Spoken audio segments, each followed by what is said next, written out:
Entrepreneurship can be one of the hardest things that a person does in their life, especially if they have a family to take care of. Luckily for you, I have the perfect guest that can help you be successful. All you have to do is stay tuned until after the music. You're about to listen to a great episode of the Laz and B Experience podcast. Within this episode, my hope is that you obtain something that will help you find your success. So grab a pen, get your paper, your favorite snack or drink, and really listen to what I have to say. I truly believe it can be what you need to get you to your next level in life. So grab a seat and enjoy the ride, and I'll see you on the other side.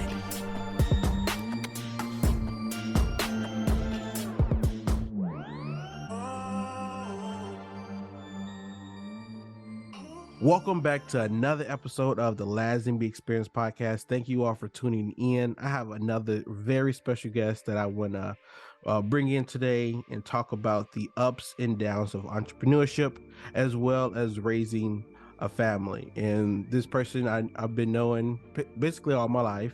And I mean, we're family, and it's good to have family on the podcast just so you can see other aspects of my life and see how they're also being successful. So without further ado, I do want to introduce my cousin, Conrad, or we call him CJ. How are you doing today? I'm doing good. Thanks for having me. Of course. So let's get started. Let's get straight into it. As I said earlier, this episode, we're going to be talking about the ups and downs of entrepreneurship as well as raising a family. And I think it's going to help a lot of people because a lot of people want to take that step into entrepreneurship, whether they still have their 9-to-5 or if they're still going to school, they still want to be able to do something on their own. And I feel like this would be a great episode to talk about that. So let's get started with the first question, which is tell us a little bit about yourself and why you have knowledge on the ups and downs of entrepreneurship as well as raising a family. Well, I want to start here first by saying that how do I say this? There's been a lot of people that's asked me to be on a podcast over like this last year, but I told them I couldn't do a podcast until I did this podcast. Because I knew Josh was gonna kill me because he would hunt me down for like almost like 6 months. And then stuff would happen, and he like, when you got time? I'm like, well, even if I don't have time tomorrow, I gotta make time. I gotta get this out the way. Like I have to do this podcast if I do anybody else podcast. So Joshua Lazenby has opened the door so I can do anybody podcast after this. I appreciate that. So when it comes down to actually entrepreneurship and then family, me personally, I've been an entrepreneur at heart. So it started actually in high school when we was at Parazo West. Basically me selling candy and turning a quarter into $1 and $1 to $5. And before I know, I got like $150 and I got enough to buy some shoes and buy lunch and spend it on this if I want to, and just make sure I got enough money to keep buying candy so I can keep making money. It started there real young, and one thing turned into another. It just always that transition always stuck with me forever. So now it's transitioning to my wife. It has transitioned to my kids when they do certain things. It's transitioned to my business. So it's I will say entrepreneurship though is not for everyone. It is not for everyone. You have to be okay with losing. That's the most key thing. You have to be comfortable with losing. You can't be okay with losing. You can't be mad at losing. You have to be comfortable with it, because if you're comfortable with it, then you understand that okay, it's always a bigger picture. The family aspect, that's the hard part. That's hard, the entrepreneur part. Because being married, you kind of, especially being newlyweds, you kind of gotta give her attention. She's not any less than the business. And it's crazy. It's crazy. What I usually do is I try to so it's 4 weeks in a month, and what I do is the first week I give to my son by himself. Second week I give to my daughter by herself. Excuse me. The third week I give to my wife, like a date night type thing, and then the last week I try to do a family thing on Sundays, because those are like usually my off days. Like Sundays, transition to Forge is going to be Mondays, and Mondays will just be basically my day off to do like basically sleep all day. But Sundays I try to get them their time, make sure I'm very attentive and things like that, because that's what matters the most with them. And just being able to make sure I'm able to at least eat dinner with them every night, I think is very important. Something that I didn't have growing up. So Yeah. So can you tell us a little bit about the business? Because I know you have more than one. Tell us a little bit about the businesses that you have. I mean, of course, at the end I'm going to let you promote and everything, but just like right now, so people can know.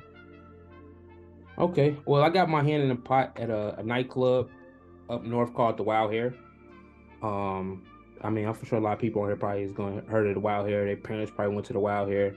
That started by me actually working as a security guard at a young age, which now led me into having a security company. And at this point now I have like contracts with Nike, I have contracts with Foot Locker, as far as that portion. And that's another thing too, like when people are doing business, the biggest thing they have to understand is like picking your business is important, but actually picking your investments is even more important. You don't have to like an investment to pick it. Like you don't have to like, oh, I don't like toilet paper, so I'm not gonna invest. Like, no, Mm-hmm. it doesn't matter. What are you like that don't matter. You're investing to make money. My hobby is grind season creations. Okay. I My investment is the club and the security company. Okay. That makes Yeah. sense. Yeah, so I know you talked about like entrepreneurship for you started when you were in high school. Um, what made you want to get into like do the entrepreneurship route versus like getting a degree or going the 9 to 5 route? I think a lot of people don't really pay attention to things.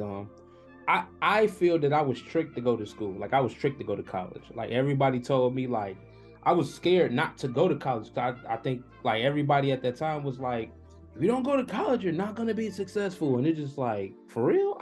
Like, so no matter what I do, I gotta go to college to be successful. And the more I got older, the more I started doing my own research.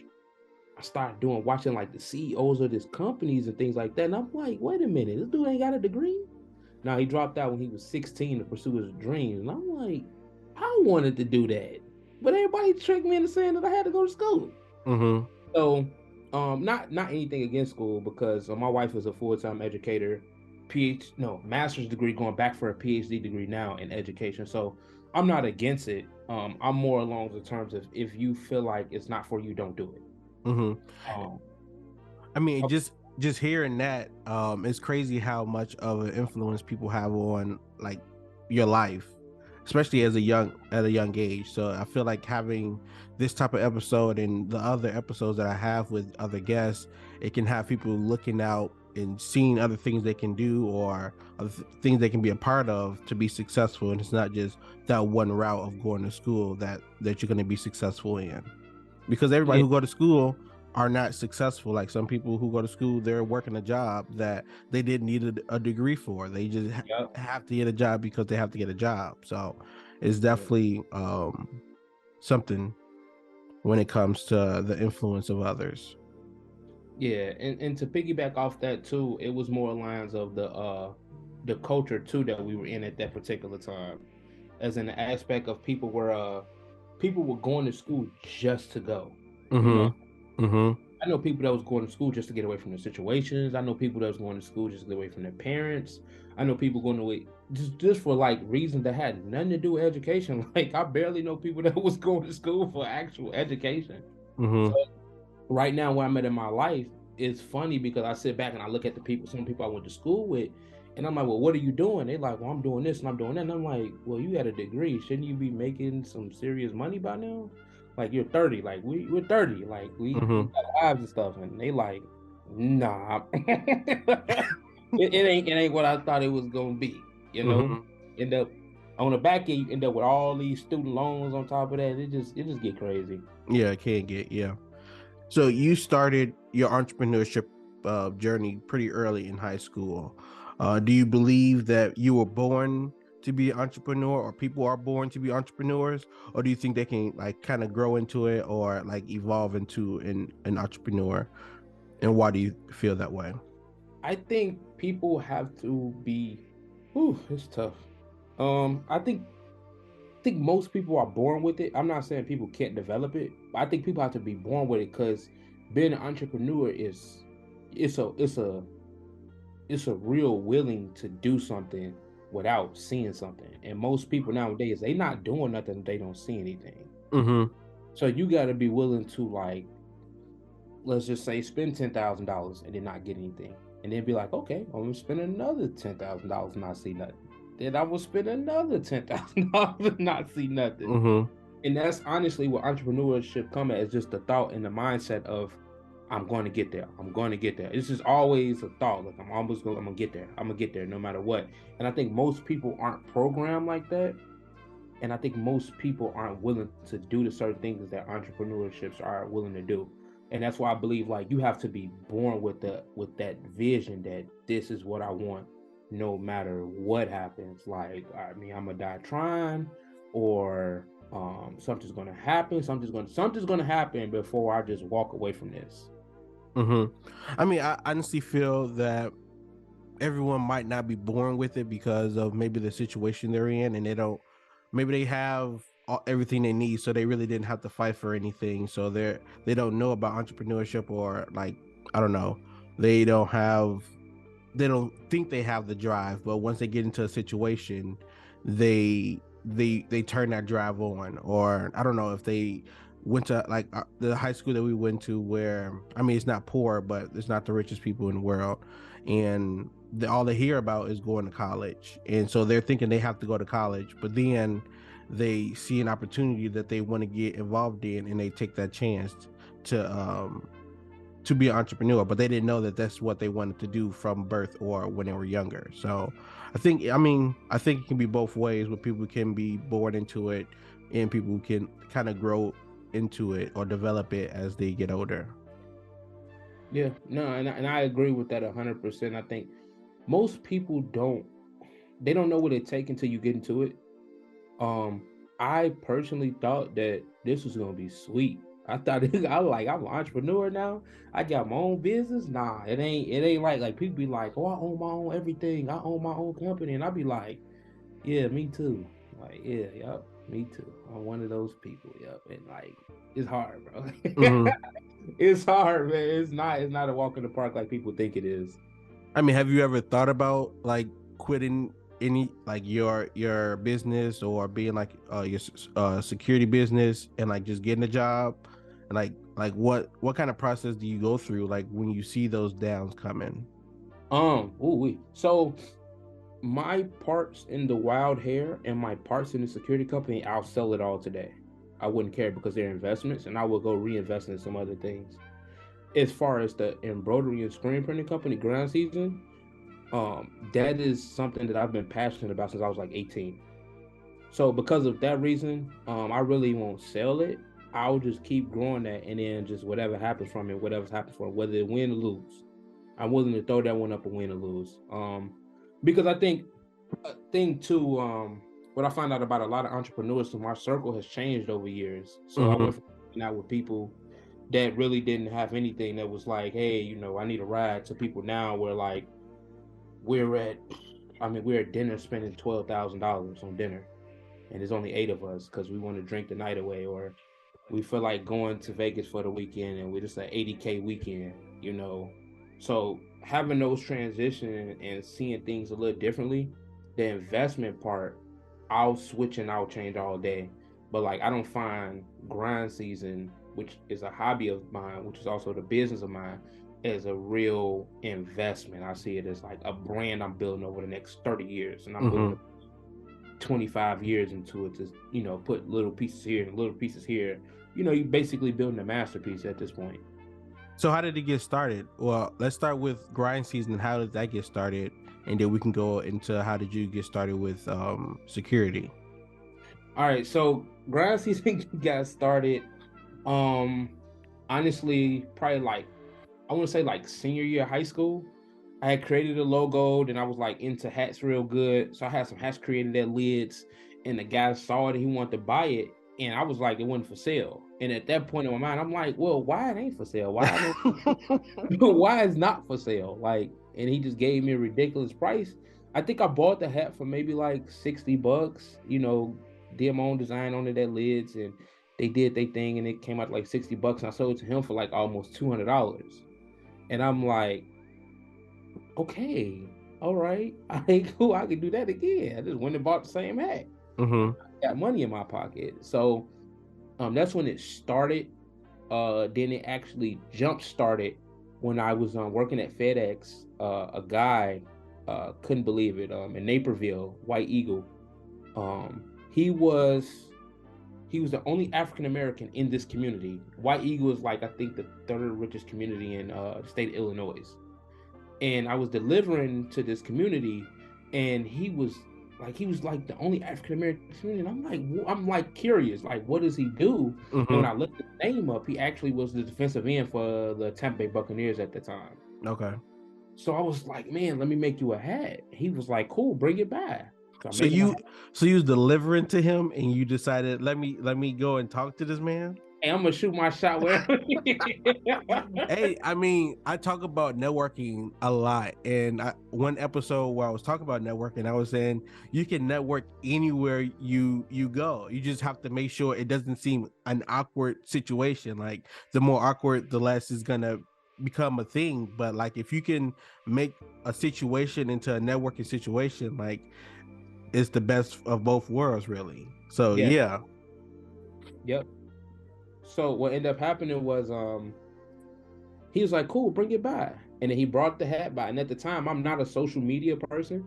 So what ended up happening was when he brought the hat by, he took the hat and he did like a whole Instagram reel and a Facebook reel. Like, man, this hat so.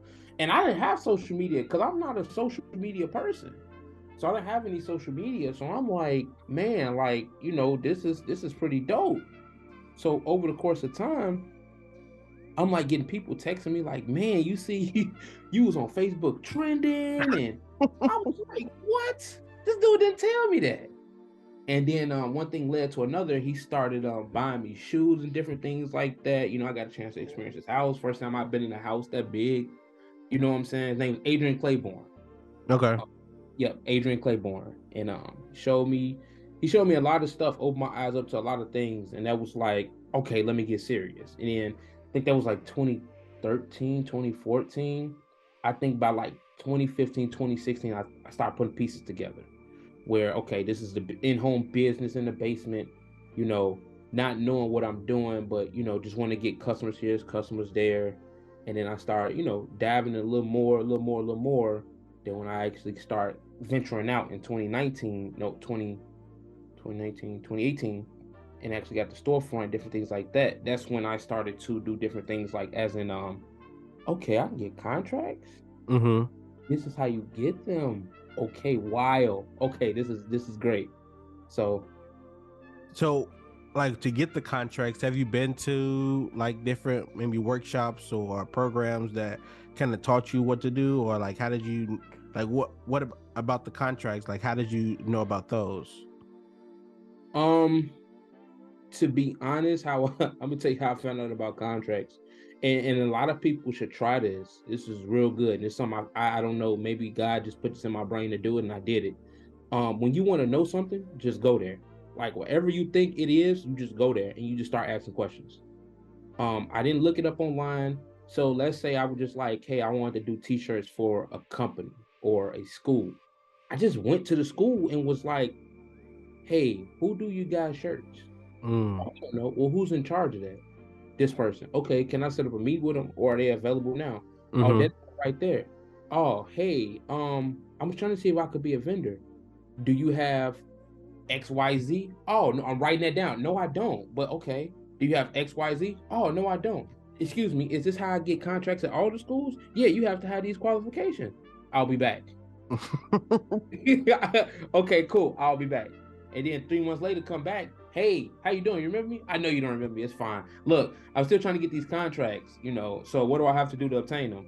You have to get. I have that now. I have this and I have that. Okay, we'll give you a call. All right, you can call me or not. I'll be back. So I think you're gonna call me. I So think that's great advice. Like just go out there and like shoot your shot basically at the yeah. business that you want to get a contract with. So I think that's great advice to do. Now we talked about grind season and that let's talk about your security and how did you get started with that? Um. So how I got started with that was actually doing security at the club. Went in there one night. I don't drink or partake in any drugs, so it's just a fun night for me. And I'm always aware, and I've always been aware because I don't know when it's going to be time to network or opportunity might be appear, and I don't want to be off my square. So I've never indulged in those things, so I could always be available for opportunities. So going into the club scene and different things like that. And one night I went to this club. I really liked it. It was a dope environment. It was a room full of African Americans that knew how to act. And being in this club was kind of like a eye opener for business, because I seen so many people in the room, and I'm like, well, I wonder what this person do, what this person do, what this person do. I'm like, man, if I could be here every weekend, if I can get paid, eat for free, and I can make some network opportunities, this would be love. Even if I didn't get paid, I would still love to be here every weekend if I can get here for free to make network opportunities. So I told the guy, I asked him, was he hiring? He said no.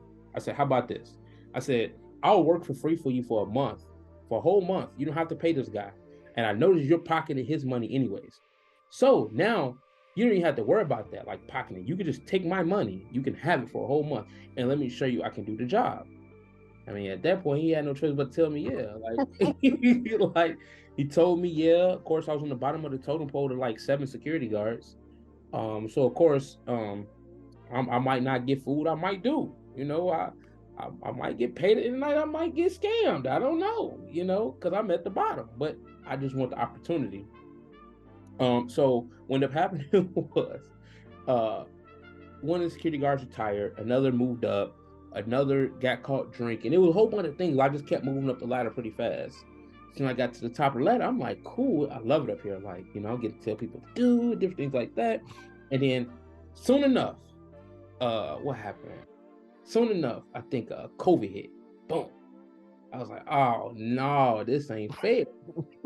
So they came to us and they pretty much asked us, like, hey, I'm just letting you know, COVID is happening. We probably won't make as much money, but we still need a staff. But we can't pay you. Are you willing to basically volunteer at this point, which I have been doing at Heinz for, I'm tired of volunteering. I still got you for me to make money, but that's fine. I'll volunteer for the cause or whatever like that. And then after I volunteered, they were just like, okay, cool. Then we shut down completely for COVID. But I had worked for them for free for like anywhere from 3 to 6 months. I can't really remember. I know it was somewhere in that time length. Could have been 4 or 5, whatever. So when the club started getting back reopened, they reached out to me and was like, hey, we're getting ready to reopen. You were the second person on our list we called out of every staff. The first person they called is my brother. We do so much stuff together, but they called me, was like, hey, we want you back. And they basically was like, I told them, hey, if I come back, it only can be under them circumstances. And they pretty much told me, write my own number. And I wrote my own number and they signed it, and we've been great ever since. Yeah, like sometimes you just got to like put in that effort and like not see something for a month or 2 or whatever, like you were saying at the beginning, and like know that it's going to go somewhere because you believe in that vision, or you believe in that company, or you believe in that situation to come out fruitful. So I mean, I think that's another great example of, or another great advice on what it takes to be an entrepreneur. It takes to like invest in something to see something come from it. Sometimes you don't see something for a long time before you get the fruits of your labor. So you just got to be patient. So you talked about being a father and being a husband at the beginning, but it seemed like you said that part is probably is harder than being a business owner. So how do you kind of, I know you talked about like how you kind of balance, but can you give us a little bit more into like that balance of being a father, being a husband, being a business owner? Okay, so the reason I said it was harder is because that is a field that you have to be attentive to. And I'm not an attentive person. But you can't mess that up. I can mess up business, I can mess up contract, I can mess up opportunities. I can't mess up raising my son and daughter. Because I didn't have a fair chance with my father. Like my father didn't give me a fair chance. So I don't have a fair chance. So I can't, that's one thing I can't mess up. So when I'm saying it, I'm saying in the sense of like, it's hard to like, I mean, sometimes my days can easily be uh up at 6 or 7 with them, take them to school, in the office or in the shop, leave the office and shop to the club, leave the club at 3, 4 in the morning, get 3 hours of sleep, and then repeat. So I can't really miss them, and I really can't miss their growth and different things like that. That's why I'm pushing so hard, because they're only 3 and a half, and I'm assuming by the time age of 5 or 6, I can kind of sit back and I can go to every game they have, every recital they have. We can go travel the world together and different things, like things I wasn't afforded or didn't have an opportunity to do as growing up. The hardest part about me about being a father is, well, the hardest part for me is that I don't have actual father. So I don't have anybody I can like look up to as in leadership, as in fathership, or I don't know if that's a real word, but fathership or, or different things like that, to like, hey, Carmelo did this or Camila did that. Like, what would you have done? Or, you know what I'm saying? Of course, I got your brother. We talk all the time about raising kids and different things, and we ping ideas off each other and different things like that. But like, other than that, it's not a lot of people like I can just look up to. So that's why it makes it even harder, because now it leads me to what we call these social media dads. I'm looking on social media for advice. I'm looking on YouTube. I'm Googling. But when my kids was in the hospital, she in the other room. I'm in there Googling like, how do you be a dad? You know, I'm on YouTube watching fathers play with daughters and different things like that, because I'm trying to make sure I get this one right. You know, so Yeah, I mean, it's definitely understandable, because with a business, like if it fails, you can just start another one, or you can just go somewhere else. With a family, like that's your family, like for life. Like you can't start it over. Like you have to like take every chance you can to make that work. So I definitely understand how when you mean what you mean when you say being a father and being a husband can be a lot harder, because like you get that one chance. So moving on, what is some advice you could give to somebody who is interested in starting their entrepreneurship journey and they just don't know where to start, don't know what to do? And I know you gave some good advice earlier, but is there anything else that you can think of that can help somebody get that jump? I will say that it's get around people that's like-minded, because that's what I'm at in my life right now. If you are not trying to obtain the things I'm trying to obtain of, I really honestly, I probably can't even have a conversation with you, because at this point in my life, I know what I want and I know where I'm going. And it's not to say that I'm bigger or better than other people, but at that same time, I know what I'm trying to obtain, and certain things I'm not trying to obtain. Ooh, starting entrepreneurship, I would say go for what you believe in, and don't listen to others that are negative. I'm not saying don't listen, period, but those that are Debbie Downers, you get away from those people ASAP. People are gonna, I mean, just last week, like I was on a panel and a lady was like steady telling me like, "Oh, you speak so terribly, and you were this and you were that," and I'm like, "Well, I guess that's why I was on the panel and you wasn't." I mean, I don't, I don't know, you know. But people would just they would try their hardest to try to tear you down, because those are some things that they can't do. So they will inflate and try to put that off on you. I would say just get around like-minded people. And it's no disrespect to our parents, but our parents didn't see the vision that we see now as like growing entrepreneurs in this career. Like, I remember my dad told me like, yeah, if you keep working at Heinz, if you put in about 30 years, you'll get a pension. And I'm like, well, can I ask you a question? He's like, it's like 400 grand, and you know you'll be good for life. And I'm like, off of $400,000? I'm like, but if I do what I need to do, I'll be making like 40 million. Like, so I won't have to. I'm like, I won't have to worry about a pension, right? I'm like, just I'll take that chance. I'll take that chance 10 times out of 10.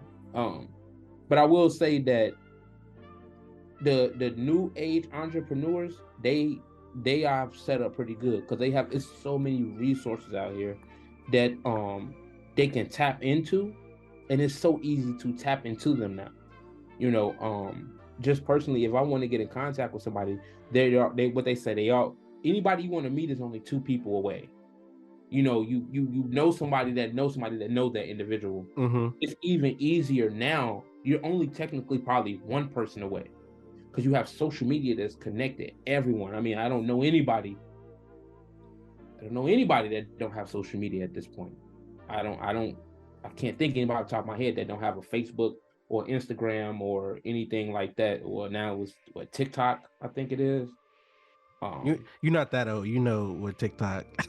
Hey, Josh, I'm telling you, I do not get it. Like, I have somebody handle all our social media. Like, right, it should just be like, right, anytime somebody see a picture of the kids or something, that is not me. That is not me. That is, and when somebody posts a picture of me, that is not me posting it. I promise you. So, yeah, I would say just go after what you want. Don't listen to other people, and also, the people that are in the industry that are what you're trying to go for, you just make sure you watching everything they doing. You look up on how they do it. Always, one thing about entrepreneurship people don't realize, people always try to chase something different. You don't have to chase something different. You don't have to recreate the wheel. The wheel is already built. You just grab a wheel and then you just take some bolts off of it and put new bolts on. And that was one of the biggest problems I was having early. I was trying to recreate a wheel. They was like, why are you trying to recreate it? You think nobody owned it and brought in the screen printing company before? Like, nah, but I want to do it different. But why? These are successful. Are you trying to gain success in this field? Yeah, do it the successful way that works. I mean, you just got to make it. I mean, you can do it the same way, but make it your unique. Unique. Yeah. That's it. Yep, absolutely right. So you talked about family, you talked about your business, but you didn't talk. I mean, you talked a little bit about like finding time to relax. So, like, how do you find that time to relax or to do that self-care or to get stress out of your life? It's just gonna be up and down. And then what kind of things do you do to like relieve stress and like self-care and that kind of thing? So this is gonna be an up and down situation. So, like I said, I don't indulge in drugs. I don't drink. One of the things I do as a daily stress reliever is if I feel myself getting there, I just pull up my phone and I play a couple games of chess. And it kind of takes the edge away, kind of make my mind kind of come down some. Anybody that don't play chess, start playing chess. It helps you so much mentally that you wouldn't even know. Like, it brings so much different mindsets to your mind when you're thinking, and there's actually research behind it because there's so much studying going on without in the game. You could be playing a game of chess and not even think about like something else that's going on. That's my daily kind of stressor. Other than that, playing the video games. The sad part is I had a Scat Pack, a Dodge Challenger Scat Pack, and I actually had to sell the car because like I was like at gunpoint over the car a couple times, which was crazy. The car got broken into on the 4th of July, so I ended up just selling the car like July 7th because I don't have time for that. Like, y'all, it's not that serious. Now, do I miss the car? Oh my God, every day. But at the same time, I know I'm secure from my family. So that used to be my biggest stress reliever. Okay, I'm stressed. I just get in the car and drive. I'm perfectly fine. Playing basketball, going to the gym, different things like that. Watching shows with my wife, which is Ranisha Bond. Watching shows with her, different things like that bring down a lot of stress. My kids bring down a lot of stress too. When I'm able to just sit there and just actually play with them, it's a stress reliever in that too. So, yeah, I like to bring up self-care because I feel like it's something that's not talked about a lot, especially on social media. With like, you have to grind everywhere you go. You can't get no sleep. You can't do anything for yourself. You got to do everything for the business so you can be successful. And I feel like that. I mean, of course, that's important. But if you're not healthy, if you're not like 100% you, like, you can't really give 100% to anything else. So I try to get when I have different guests talk about self-care, because I think it's an important part no matter what you're doing, whether you have a 9 to 5, if you're a student, if you have your own business, for you to be successful in what you're trying to be successful in. So I think those are some great tips, great things you can do to be relieve some stress. Now, for those people who are not interested in being like a full-time entrepreneur or have their own business, what are some ways do you think people can create multiple streams of income and be kind of, I guess, entrepreneurial, but not have to leave their 9 to 5 or own a whole business? Oh, that's a good question. Um, so right now, of course, I haven't really dived into it too much yet. Um, one thing I do is I with the security company, I also do a private security portion where people are now booking me for private security and I don't even have to show up. So in my life, I already make residual income, but now that's just even more residual income. Um, right now, I think we're in that era where everybody is doing a channel, a YouTube channel, a podcast, a Facebook Group. or somebody trying to get monetized. And I do 100% believe that's the way to go. I just don't think it's for me because I'm not a social media person. I actually tried to start a podcast and it was harder than I thought it was. And I stopped. I was like, okay, I got some stuff I want to tell the world. What I'm gonna tell? And then I was just like, I'm just gonna talk. No, that ain't the way it works. It's not the way it works. I mean, I guess there's a small group of people who can probably talk like just based off nothing, but like, I mean, even for me, like I have to do a lot of preparation for these episodes where I interview a guest, and have to do a lot of preparation for those episodes where I am by myself. So it's definitely work behind the scenes. It's not just you getting in front of the camera and you talking. Like there's a lot of stuff outside that you don't see that you have to do. And my hat goes off to you because I can't and I ain't about to do it. Yeah, I mean, I enjoy it. So definitely, that's good. With those people who are looking to get into some type of entrepreneurship while they're still working their 9 to 5, find something that you enjoy doing and find a way you can monetize from it. Like I also do photography. Like if you like doing photography, you can definitely find ways to make money, taking pictures for people, taking pictures of like the world and selling it online and that kind of thing. So there are different ways to be, I guess, entrepreneurial without being a full-time entrepreneur. Yes, absolutely. Now, with owning a business and being a family man, you really have to be like well organized and well structured to make those two things work together. What are some of the tools that you use to help you stay, I guess, organized and stay structured so you can be successful in the path that you have taken? Man, that's tough. That's a one word answer. It's called wife. It's called wife, boy. Nah. Ranisha really does. She really do a lot of that. I ain't even about to lie. She do a lot of the organization behind the back end. I'm pretty much the front end of the business, but you know, I go in the world and I just being able to network and differently like that, knowing that she has, whew, she got the kids, she got the house, she got the job. She got to go here. When I can't go to speaking events, she got to show up. When I can't go to the marketing events, grind season show up, she got to show up. And she has to do payroll. She got to do taxes. She got to do this. She got to do that. So she got to do make sure my meetings are together. She got to make sure that we got supplies at the shop. She got to make sure that the payroll, like she has a lot of stuff to do. You get what I'm saying? Mm-hmm. To make sure this runs organized. That's why I say that it's important for anybody starting an entrepreneurial career, get with some people that are like-minded, that's on the same page. If you do it like that, I promise you, there's no way you can fail that way. There's no way. As long as you guys stay on the same page the whole time and communicate, whatever you guys are trying to obtain, you guys are going to get it. Because it's hard for me because it was just me. Mm-hmm. I'm older and I'm looking at all these multi-billion-dollar companies, and I'm like, well, how did Jeff Bezos do this? Oh, because he had about 15 people that thought just like him. Okay, well, how did Donald Trump do this? You think Donald Trump doing something? Absolutely not. The man has a team, a big team. I mean, he probably talked to about 10 to 15 people, the 10 to 15 people every single day to make sure things are going according to plan. You know what I'm saying? And then here I am I wonder why I can't make $1 billion just me by myself. Like, no, it don't work like that. You gotta have that team, and y'all gotta be united. Y'all gotta be on the same page.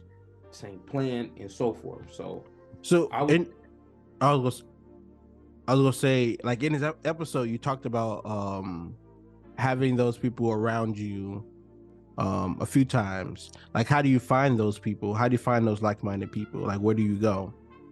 It's a good question. So me personally, how I found these people is by going to different network events. Mm-hmm. People that don't go to network events, they'll sign up for them, and then the day of, they'll just find a reason not to go. Cause like, Mm-hmm. uh, man, my cat got sick, dog. Like the cat got sick. Or like, man, the car just won't start. Well, did you put gas in it? It ain't put no gas in it. Not today, dog. Not today. Maybe next time. Mm-hmm. You'll be surprised that like if you just go to these events and you just, hey, how you Listen. doing? Yeah. Just listen. Hey, how you doing? You'll be amazed. The first time I wasn't going to any events at first, and I went to one. I'm like, you know what? Let me just go because I ain't tried this yet. So let me just go. So I went, and I'm like, oh, that's pretty good. They got donuts too. Oh yeah, we in here. Okay, cool. And then one thing turned into another. One thing I'm like, okay, I like that. Made like probably 5 or 6 good connections. I'm like, man, I'm signing up for everything this week. I'm in Mm-hmm. like all different type of networking groups now, and it's kind of like that's going to put you in different. That's going to put you in way different circles, way different rooms. It's now at that point where it's kind of weird for me because I feel like I'm still young, but like me, my wife and kids would be at the grocery store, and then some lady, and my wife was like, she was laughing. I think she was hating. But this lady ran up on me. She was like, "Oh, it's Mr. Bond from Grind Season. Can I get a picture with you?" And I'm like, "Me? You want a picture with me? Come on in." I'm glad you know who I am. Mm-hmm.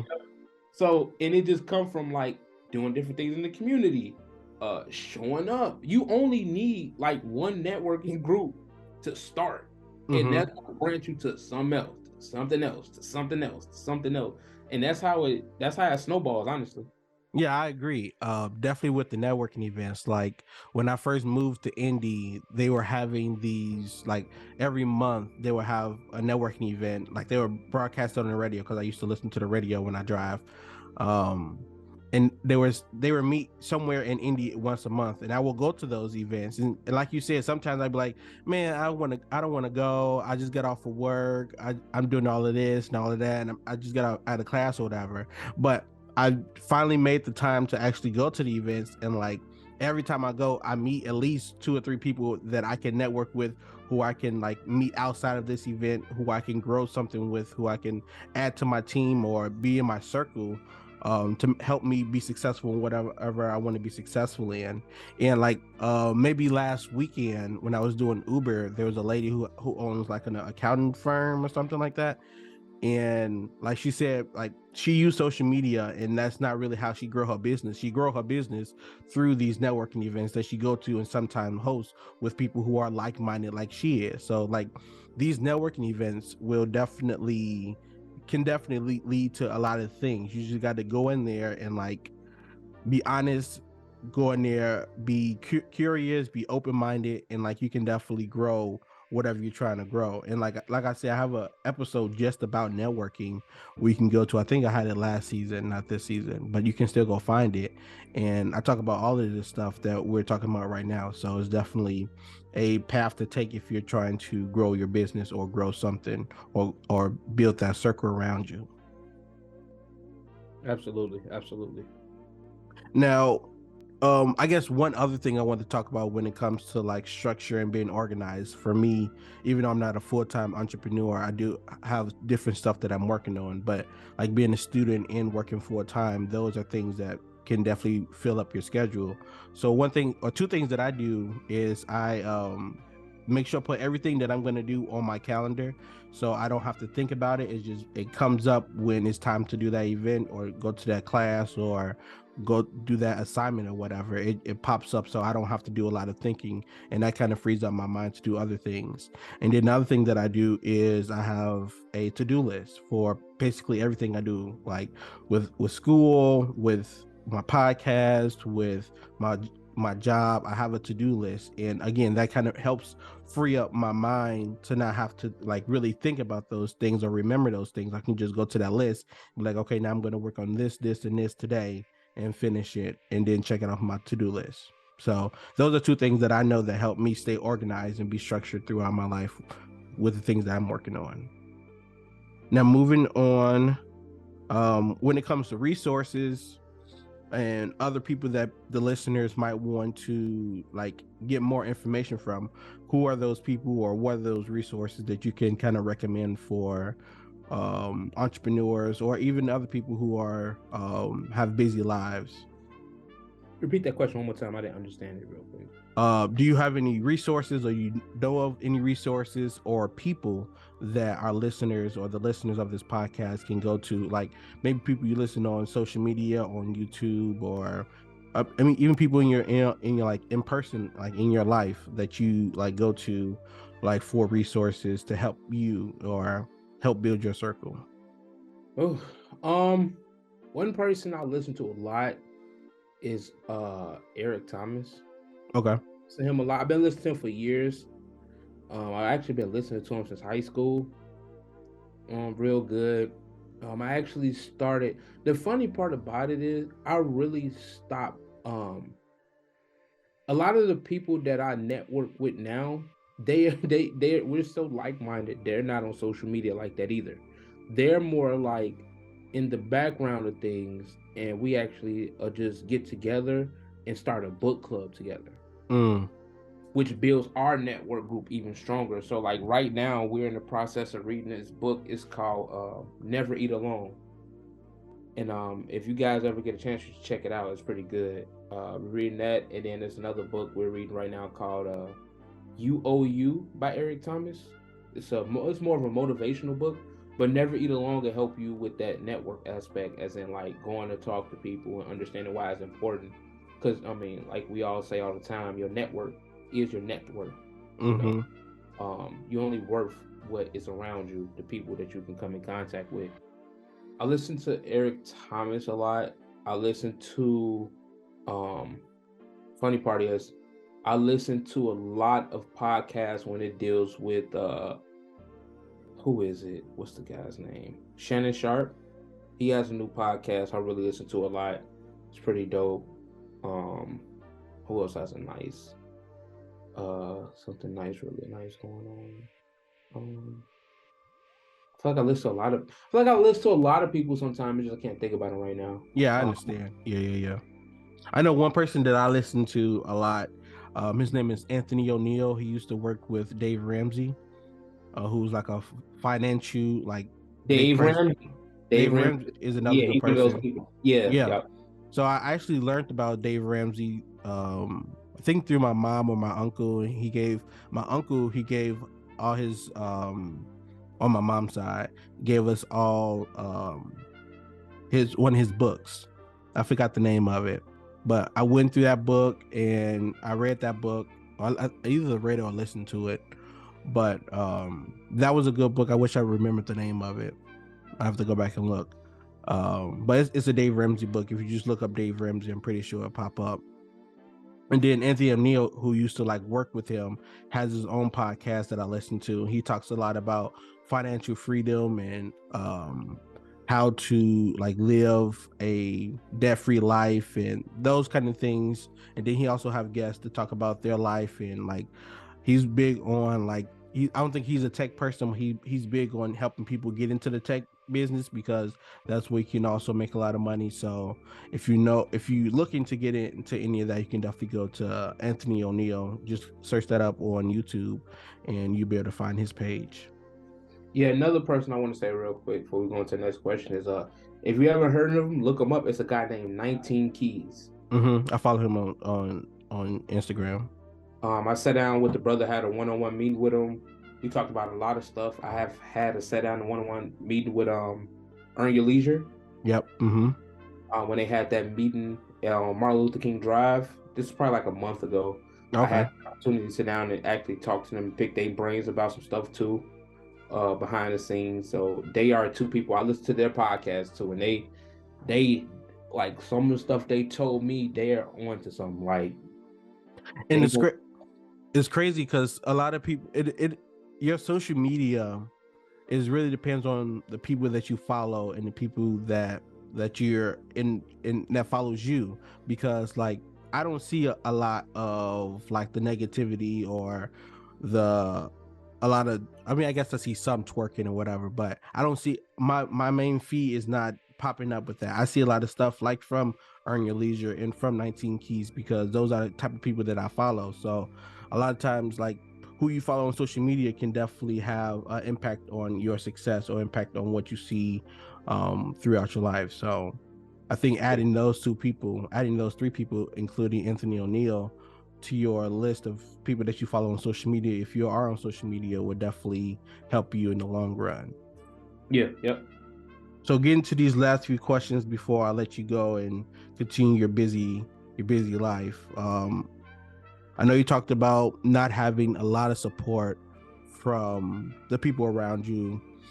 What are some advice that you give to people who want to be on the entrepreneurship journey and they don't get a lot of support? They get little support from the people around them or from their family or like their close ones. Well, I'm a very spiritual person, so I believe in God. You know, so with that being said, it's kind of like just praying a lot and making sure that you are staying what we call prayed up, blessed, I guess, in today's society. Um, I was lucky enough to have, I think, people praying for me at a very young age. Before my grandma passed, Marie, not our grandma, on my father's side, she said that she told me, like, I might be leaving this earth, but like when I get up there, I'm still gonna be praying for you. And I'm like, what? How you gonna do that? Like, that's what I'm saying.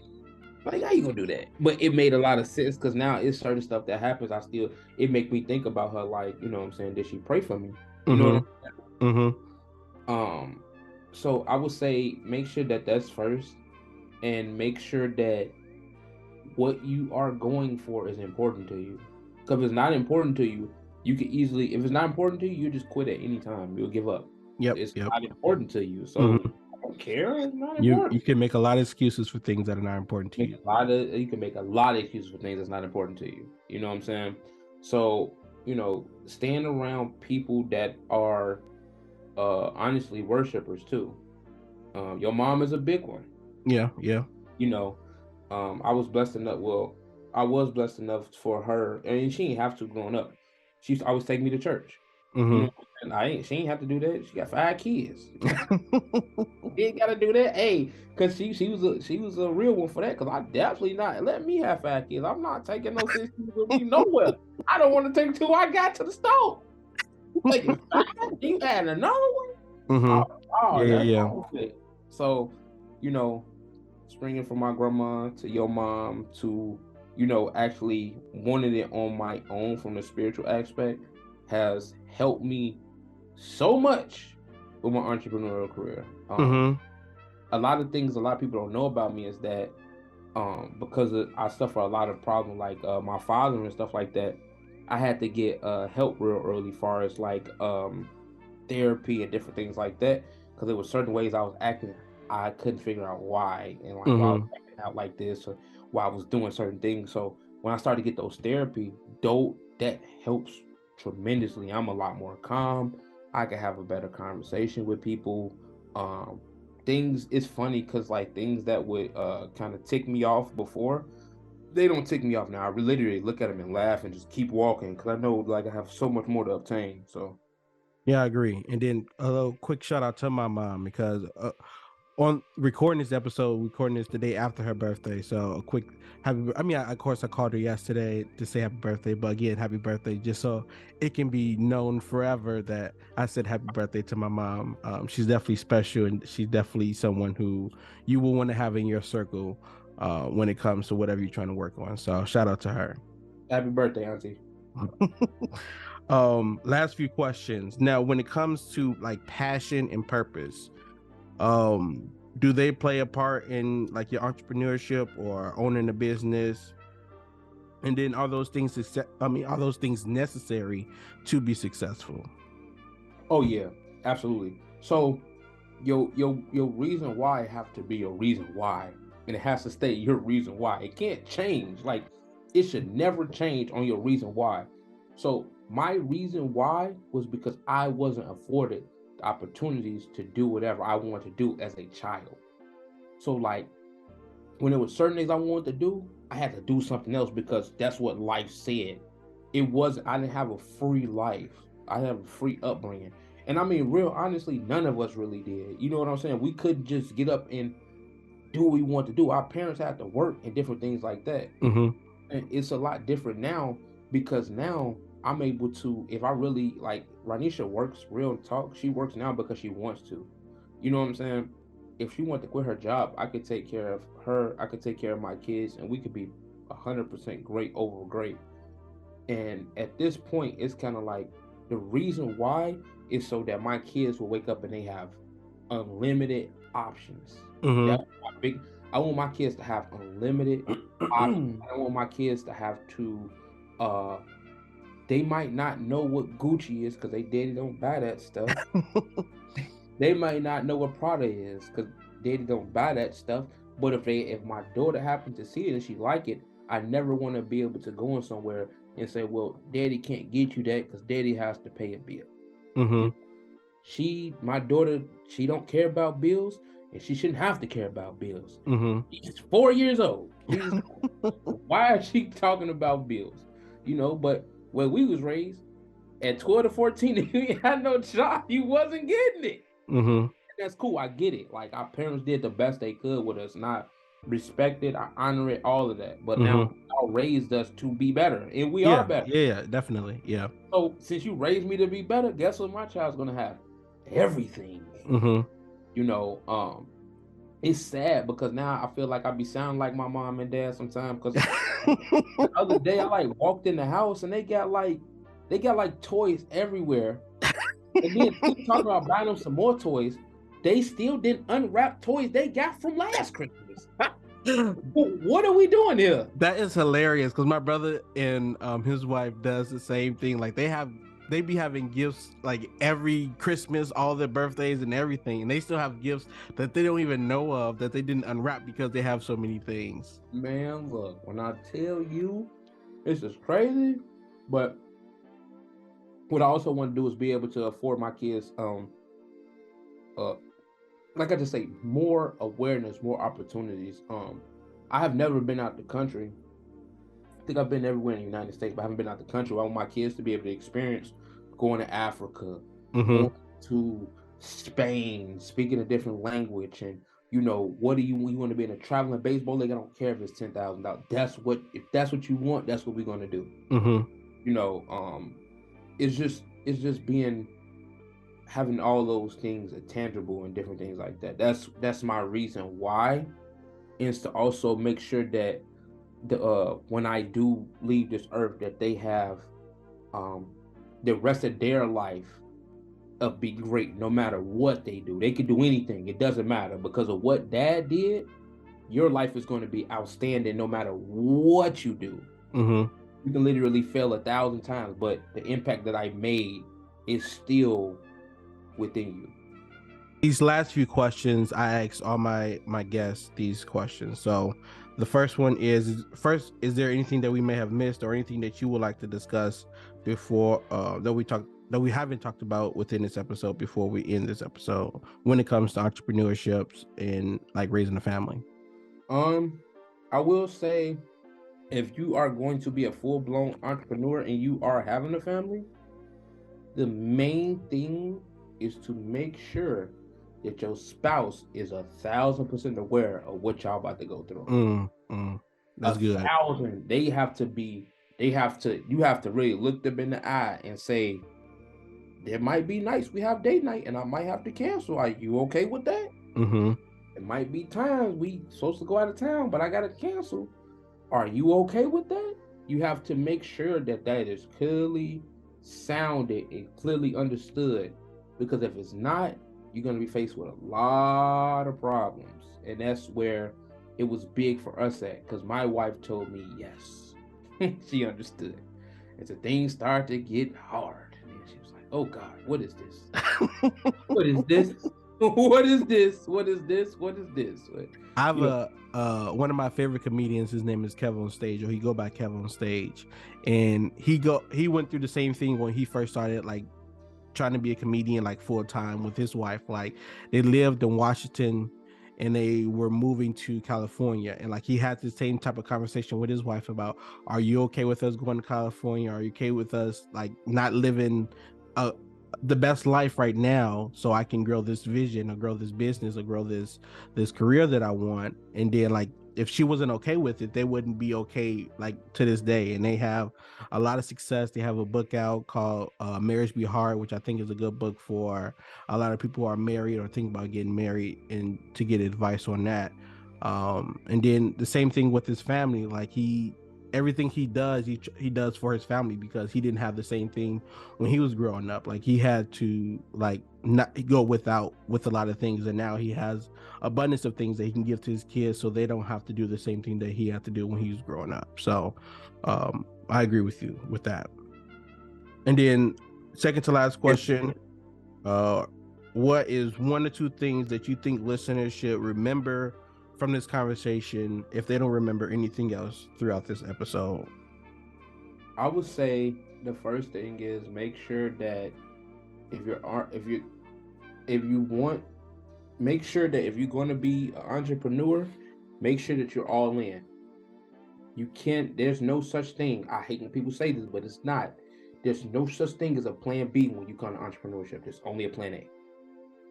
Because what you're doing is you're killing plan A by not putting 100% into plan A. Mm-hmm. You get what I'm saying? You can't put 90% in plan A, then plan B. I got this just in case this don't work out. It's not gonna work out no more. You didn't just say it. You didn't just say this. This is just in case. Ain't no just in case. This gotta work. Mm-hmm. And when you move with that type of mindset, you're gonna get it done. You're gonna fail 1,000 times. I'm sure. Just as long as you don't quit, you're gonna get to where you want to get to. If my God, if people could take a look at my life and see how many times I failed, oh my God, they'd be like, "What are you doing?" Mm-hmm. So I would say make sure that you're 100% in before you go in. If you're gonna be 100%, give 100%. You'll see the growth in it. You will see the changes. You will see the outcome. And, everything else that comes with it.